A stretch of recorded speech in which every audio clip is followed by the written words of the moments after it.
Estamos muy contentos hoy de poder compartir una buena noticia, que es la salida finalmente del libro de Ana Cabrera, el libro que tengo entre mis manos, La gestión de la reputación de las organizaciones, que cuenta con el subtítulo de La sociedad de lo intangible.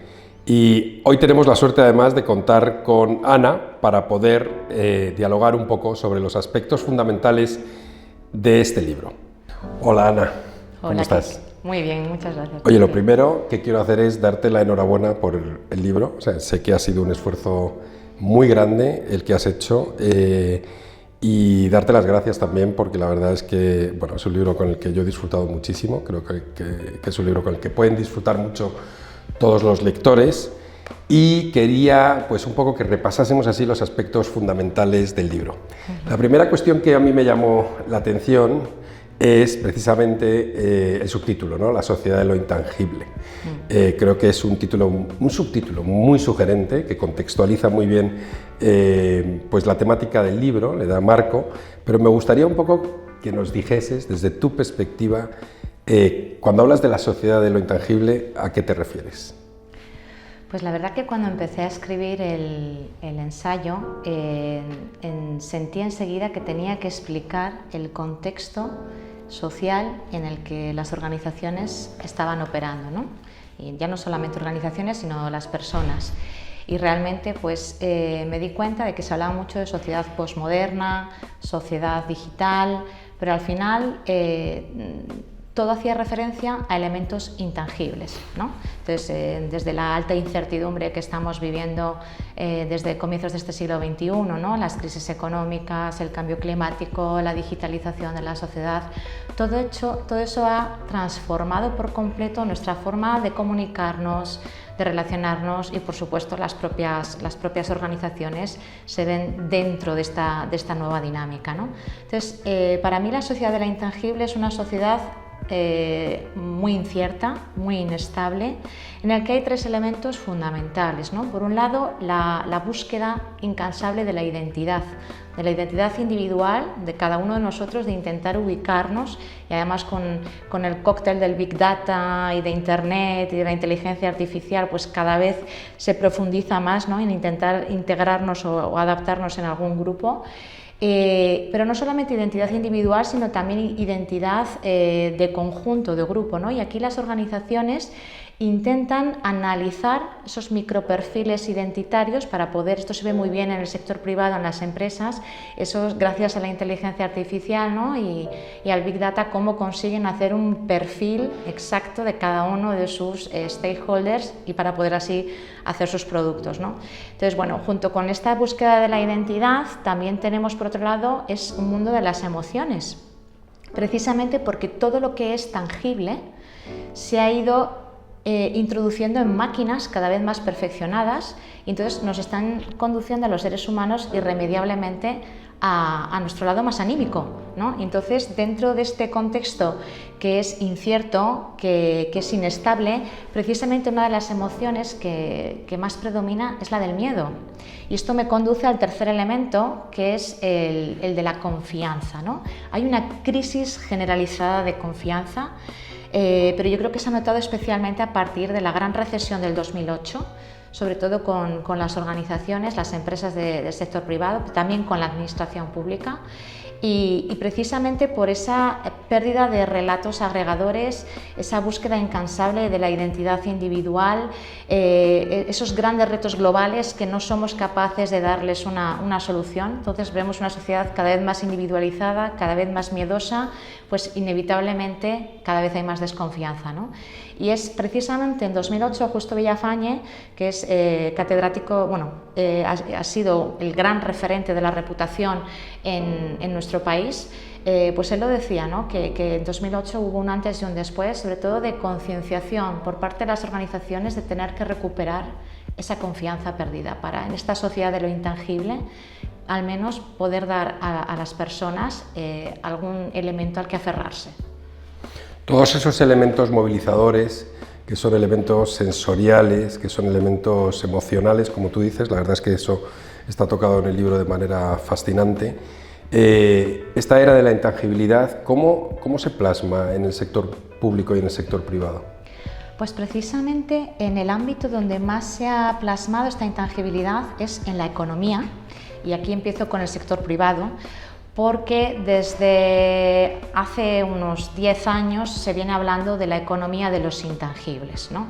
Y esta economía de los intangibles se refiere, por un lado, a que desde finales de los años 90 del siglo pasado, de acuerdo con Standard & Poor's, el 90% de los activos con más valor en una empresa son intangibles, pero se refiere a unos intangibles, como yo los llamo, visibles, es decir, por ejemplo, hardware, patentes, marcas, todo lo que pueda ser, de acuerdo con las normas de contabilidad, todo lo que pueda ser intercambiable o susceptible de una transacción económica, aunque no tenga sustancia física. Sin embargo, con la gran recesión de 2008, aquí es donde se ve que además de esos activos intangibles visibles, surgen otros elementos que yo los llamo los intangibles ocultos, que son los recursos intangibles, ¿no?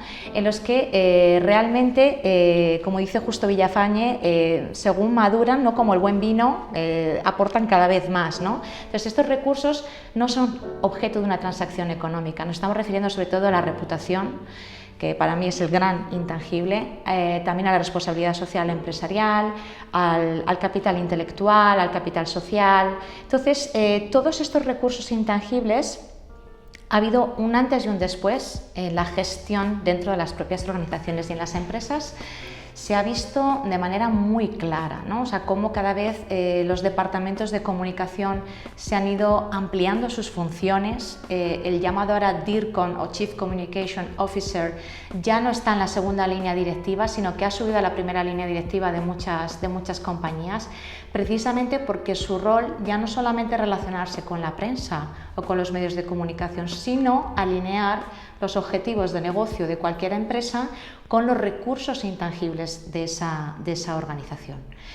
Y en el plano público, en la administración pública, aunque no de manera consciente, también el discurso de la intangibilidad ha ido penetrando dentro de las administraciones públicas a través de ese nuevo paradigma de gestión pública, la gobernanza pública, ¿no? Que se basa en transparencia, en cooperación y rendición de cuentas fundamentalmente, junto con el gobierno abierto. Bueno, pues este paradigma de la gobernanza pública, al final lo que te está mostrando también es la relevancia de la gestión de estos intangibles, es decir, la ética, el talento, la innovación, ¿no? Cómo son imprescindibles para adaptarse a la sociedad de lo intangible y para, al final, estar cerca del ciudadano, ¿no? Y precisamente poder recuperar la confianza de ese ciudadano.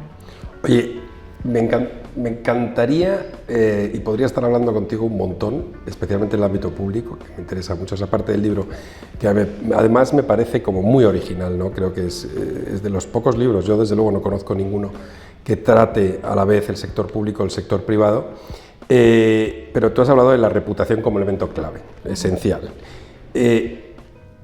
Voy a hacerte una pregunta muy sencilla.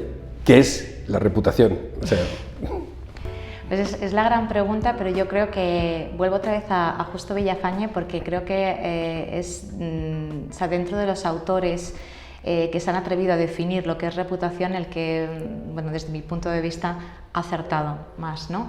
Y bueno, pues la reputación es, de acuerdo con este catedrático, el reconocimiento que los stakeholders, es decir, los distintos grupos de interés de una organización, hacen de su realidad, es decir, de su comportamiento corporativo, de sus actividades, de sus acciones, y este reconocimiento depende además del grado de satisfacción de sus expectativas, es decir, si la organización ha sido capaz o no y en qué medida de satisfacer las expectativas de estos stakeholders. Así que vemos dos grandes elementos: por un lado, reconocimiento de los stakeholders, y por otro lado, la realidad de la propia compañía, su actividad, su hacer. Y aquí nos encontramos, por un lado, que hay muchas organizaciones en las que hay mucha realidad pero sin reconocimiento, entonces nos encontramos que hay pura gestión. Es el caso de la administración pública. Yo creo que es un ejemplo magnífico. Y a la inversa nos encontramos también organizaciones en las que hay mucho reconocimiento pero poca realidad. Entonces aquí es pura imagen, ¿no? Entonces muy frágiles ante cualquier crisis reputacional o cualquier crisis que les pueda salpicar, ¿no? O sea, ¿Y qué sentido? Porque yo lo entiendo perfectamente, en el ámbito privado está muy claro, ¿no? O sea, al final la reputación genera un valor que tiene un retorno que se traduce también en cifras, ¿no? O sea, se traduce al final pues en los resultados de la empresa desde el punto de vista económico. Y está claro también un poco el cambio, ¿no? de un capitalismo más desprovisto de valores a este capitalismo un poquito responsable en el que estamos hoy en día. Pero, ¿qué sentido tiene gestionar la reputación en el ámbito público, ¿no? Parece que el ámbito público es como, bueno, pues ya está, la administración pública está para servir a los ciudadanos, ¿no? Sabemos cuál es su valor. Entonces, ¿qué sentido tiene?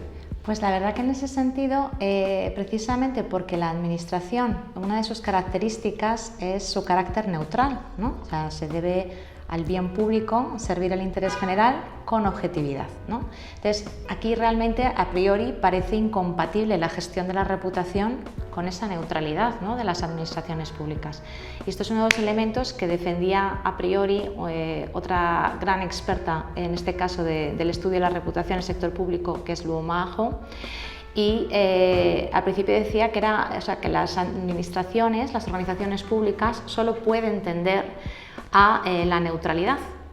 Pero María José Canel, que en nuestro país es el gran referente del estudio de la reputación en las organizaciones públicas, posteriormente con Luo Ma Hou hacen un estudio en el que llegan a la conclusión de que sí es posible la gestión de la reputación en el sentido de la excelencia, el nivel de excelencia que se puede conseguir en la prestación de esos servicios públicos que ofrecen las distintas organizaciones, ¿no? Entonces, hay muchos tipos de organizaciones y de entes dentro del sector público. Entonces, es verdad que, por ejemplo, una organización de carácter supervisor o regulador pues tiende más a la neutralidad, ¿no? No tiene sentido que haya un margen de competitividad, pero pues, si hablamos de hospitales públicos, escuelas, incluso de empresas públicas, sí hay competitividad y por lo tanto cabe singularidad y distinguirse, ¿no? Y por lo tanto poder gestionar ese margen reputacional con respecto a las unas, incluso más que el propio sector público, precisamente porque tiene ese elemento de velar por el interés general, de ser ejemplo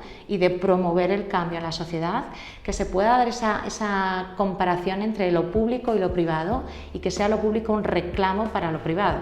Entonces, que pasa un reclamo reputacional.